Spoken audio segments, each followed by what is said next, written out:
الرحمن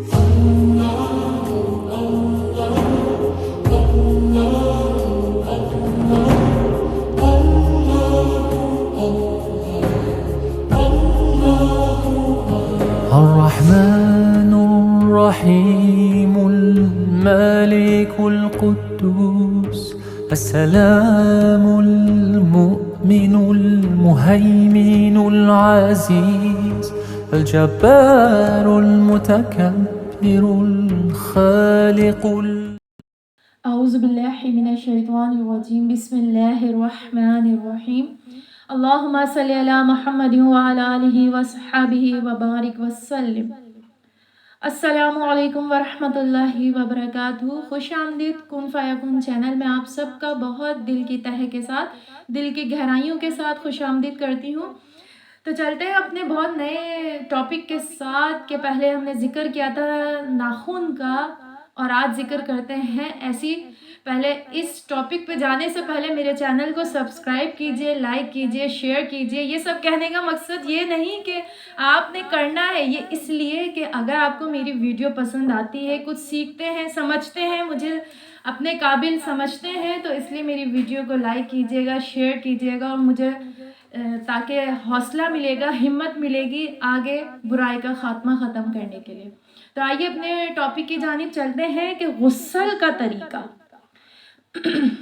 یہ اتنا اہم جز ہے کہ جب میں نے سارے علماء کرام کی باتیں سنی اور پڑھی، ساری معلماؤں کی باتیں سنی اور پڑھی، تو سب کا میں نے ایک رزلٹ نکالا کہ جس کی بنیاد پر میں آج آپ کے سامنے ویڈیو بنا رہی ہوں، وہ یہ کہ اکثر ہم نے لوگوں کے الفاظوں میں یہ سنا ہوگا کہ لوگ آپس میں گفتگو کرتے ہوئے دوستوں کو کہتے ہیں، دوست کو کہہ دیتے ہیں کہ بھائی آپ ایسا لگتا ہے کہ آپ آج نہا کر نہیں آئے، جبھی آج میری شاپ چل نہیں رہی۔ یا کسی گھر میں کوئی ایسا دوست آ جاتا ہے یا بہن آ جاتی ہے تو مذاقاً یہ الفاظ کہہ دیا جاتا ہے کہ لگتا ہے بہنا آج آپ نہا کر نہیں آئی، جبھی آج ہمارے گھر میں بے برکتی ہو رہی ہے، کھانا اتنی جلدی ختم ہو گیا۔ تو ایسا الفاظ آخر کیوں بولا جاتا ہے، اس کے پیچھے گہرائی کیا چھپی ہے؟ تو اس الفاظ کی گہرائی کو جب میں نے دیکھا تو پتہ چلا کہ اس گہرائی کے پیچھے ایک غسل چھپا ہے کہ ہم نہاتے ڈیلی ہیں، ہر کوئی ڈیلی نہاتا ہے، لیکن جب ہم سنت کے طریقے سے نہاتے نہیں ہیں تو وہ نہانا پاک نہیں ہوتا بلکہ ناپاک ہی رہتا ہے وہ شخص، جس وجہ سے وہ بے برکتی بن کے سب کے گھروں میں پھر رہا ہوتا ہے۔ حالانکہ لوگ ڈیلی شاور لے رہے ہوتے ہیں، غسل فرم کرتے ہیں، لیکن انہیں یہ نہیں پتا کہ ہم نے غسل کی کون کون سی سنتیں عمل میں لینی ہے جس وجہ سے ہمارا غسل صحیح ہوگا اور ہم پر پاکی طاہر ہوگی۔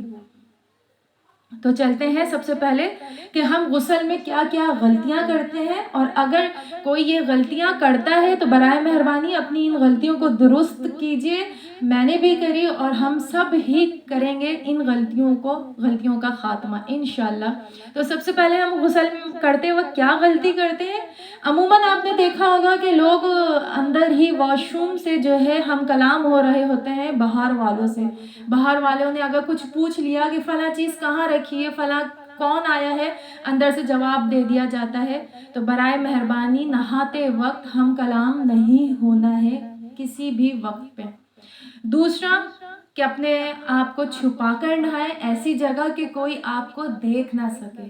تیسرا یہ کہ عموماً لوگ ہماری بڑی بوڑھیاں نے بڑا ذہنوں میں ڈالا ہوا ہے، میری معصوم بچیوں لڑکیوں کے ذہنوں میں، کہ حیض کی نجاست کو دور کرنے کے لیے جب ہم پاک ہوتے ہیں تو پاک ہونے کے لیے آخر میں ایک مگہ کلمہ پڑھ کے ڈالو تو جب جا کے ہم پاک ہوں گے۔ تو ایسا کچھ بھی نہیں ہے، ہمارا دین بہت اچھا ہے، بہت زیادہ وسعت ہے ہمارے دین میں، اللہ پاک نے ہمارے دین کو آسان فرمایا ہے۔ تو ایسا کچھ نہیں، بلکہ یہ کہا ہے کہ کوئی بھی کلام واش روم میں نہیں پڑھنا چاہیے، نہ بسم اللہ پڑھنی چاہیے، نہ کوئی دعا نہانے کی پڑھنی چاہیے۔ جو آپ نے کرنا ہے وہ واش روم کے باہر کھڑے ہو کے کرنا ہے۔ واش روم سے پہلے جو دعا پڑھی جاتی ہے بیت الخلاء میں داخل ہوتے وقت کی، وہ آپ نے پڑھنی ہے، بسم اللہ پڑھنی ہے، اور اس کے بعد آپ نے بیت الخلاء کے اندر جانا ہے۔ اندر جا کے نہ آپ نے کوئی کلام کرنا ہے اور نہ آپ نے کوئی دعا پڑھنی ہے، اور پھر آپ نے اپنا غسل شروع کرنا ہے۔ تو غسل کرتے وقت یہ ساری باتوں کا خیال رکھیے گا، اور پاک برتن میں پانی لیجئے گا، اور سب سے مین بات جو ہے کہ ہمارا نہاتے وقت قبلہ رخ کدھر ہونا چاہیے۔ تو یہ دھیان رکھیے گا کہ نہاتے وقت اگر آپ اپنا گھر بنا رہے ہیں، نیا گھر بنا رہے ہیں، اس گھر میں واش روم ہے، واش روم بناتے ہوئے یہ ضرور یاد رکھیے گا کہ WC کا یا شاور کا رخ ایسے رکھیے گا کہ جب آپ نہائیں تو آپ کی پیٹھ یا آپ کا چہرہ قبلہ رخ نہیں ہونا چاہیے۔ ان چیزوں کا بہت خیال رکھا کریں۔ عموماً لوگ اپنا گھر بناتے ہوئے یہ چیزیں احتیاط نہیں رکھتے، تو اس لیے برائے مہربانی ان چیزوں کا خیال رکھتے ہوئے پھر اپنا غسل شریف شروع کیجئے۔ وہ غسل کہ میرے حضور کا جو طریقہ ہے آج میں وہ بتاؤں گی آپ کو۔ غسل جنابت لے لیں، غسل حیض لے لیں، یا غسل کسی بھی قسم کی ناپاکی کو دور کرنے کا سارا تجزیہ میرا ایک ہی نکلا، وہ یہ کہ سب کا ایک ہی غسل ہے۔ کہ سب سے پہلے ہم نے غسل کرنے سے پہلے نیت کرنی ہے کہ اے اللہ پاک ہونے کے لیے میں غسل طہارت حاصل کر رہا ہوں۔ تو سب سے پہلے نیت ضروری ہے، نیت ہی کا دار و مدار سارے عمل پر ہے۔ تو جب آپ نیت کر لیں گے، نیت کرنے کے بعد آپ نے 3 بار اپنے ہاتھوں کو دھونا ہے۔ ہاتھ دھونے کے بعد گٹوں تک ہاتھ دھونے ہیں، اور اس کے بعد پھر آپ نے استنجا کرنا ہے۔ استنجا سے فارغ ہونے کے بعد آپ نے ٹھیک ویسی وضو کرنا ہے جس طرح آپ اپنا نمازوں میں وضو کرتے ہیں، لیکن وضو میں ہم کرتے ہیں سر کا مسح اور آخر میں دھوتے ہیں پاؤں۔ تو پاؤں آپ چھوڑ دیں بالکل، پاؤں پہ کچھ نہیں کرنا۔ سر کا مسح آپ نے جب 3 بار ہاتھ دھو لیں، کلی کر لیں، ناک میں پانی چڑھا لیں۔ اگر آپ کا روزہ ہے تو بس منہ کے اندر تھوڑا سا پانی لے کے آپ نے باہر پھینک دینا ہے۔ غرارہ آپ نے جب کرنا ہے جب آپ کا روزہ نہیں ہے، اور اس کے بعد ناک میں پانی آپ نے ایسے چڑھانا ہے جیسے وضو میں چڑھاتے ہیں کہ یہ کچی کھال، کچا گوشت جو کچی ہڈی ہوتی ہے یہاں تک آپ نے پانی چڑھانا ہے 3 بار منہ دھونا ہے، اور اس کے بعد 3 بار کونیوں سمیت ہاتھ دھونے ہیں، اور کونیوں کے بعد آپ نے سر سے 3 مگہ پانی ایسے بہانا ہے کہ سر کے بالوں کی جڑیں پوری تر ہو جائے، پوری اچھی طرح اس طرح مگے سے پانی بہانا ہے، پھر دائیں بازو پہ اور پھر بائیں بازو پہ کہ آپ کے پیر کے ناخن تک کا پورا جسم پانی سے تر ہو جائے۔ جب آپ کا غسل ہو جائے تو جب میرے پیارے حبیب مصطفیٰ صلی اللہ علیہ وسلم کا غسل پورا ہو جایا کرتا تھا تو آپ ایک جگہ جا کر اپنی نہانے کی جگہ سے دور ہو کر آپ باہر آ کر پاؤں دھوتے تھے۔ وہ اس لیے کہ پہلے کے دور میں یہ تھا کہ کچا فرش تھا، مٹی ہوتی تھی، وہ پانی کی چھینٹیں جو ہے میرے حضور کے پاؤں پہ آ جاتی تھیں تو حضور پاک کرنے کے لیے دور چلے جایا کرتے تھے۔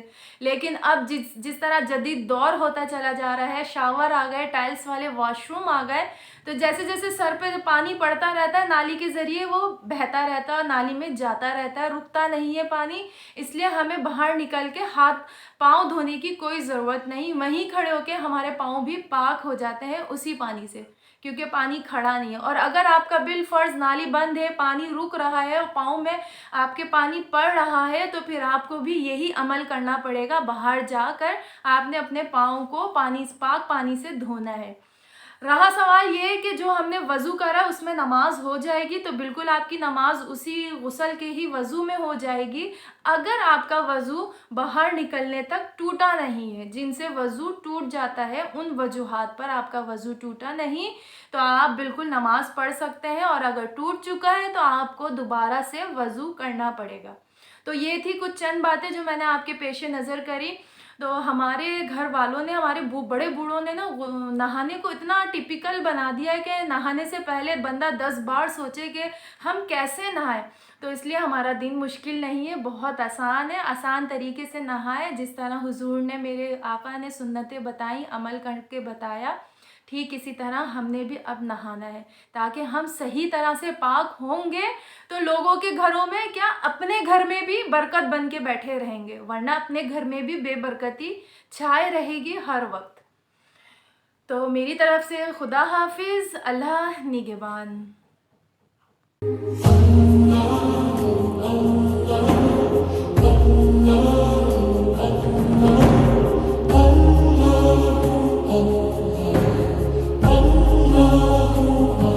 الرحمن الرحيم الملك القدوس السلام المؤمن المهيمن العزيز الجبار المتكبر الخالق